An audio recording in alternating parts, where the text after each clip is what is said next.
कहाँ से लइहा हो बाबा हो हरदी टोनावा।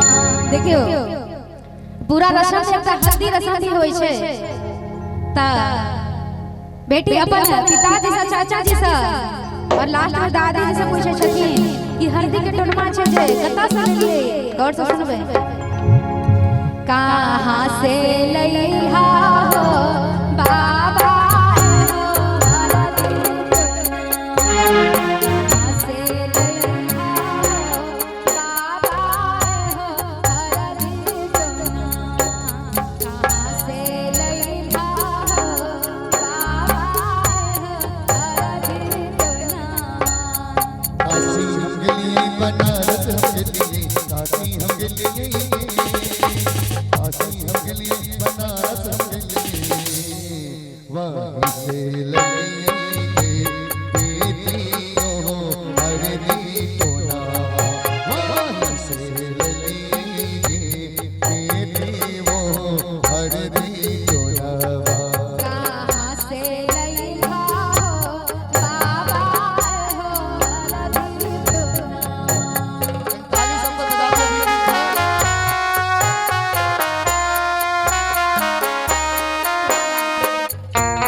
कृष्णा वस्त्रालय के मालिक ऑर्गेनाइजर हमारे भैया उनका तरफ से 101 रुपया के सुंदर सा पुरस्कार है। बहुत बहुत धन्यवाद।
वाला के देखियो भैया और बाबा के देखियो बाबा के लगते नहीं छै कि बिछौना पर छी के प्रोग्राम में छिए देखिए एकदम काम करत करत अपना सबके देखबे काम करत करत एकटा काकी के देखले ना आपके मातर या कनिया कोई काम सुखले पानी बरसे वाला है सब ध्यान रहे छै समय वाला सब ए के बाद दादी सब पूछै छै गौर से सुनबे दादी सब कहां से लईही दादी हो हरदी टोना कहां से लईही दादी हो हरदी टोना अगवारे हगलिए बिछाए अगवारे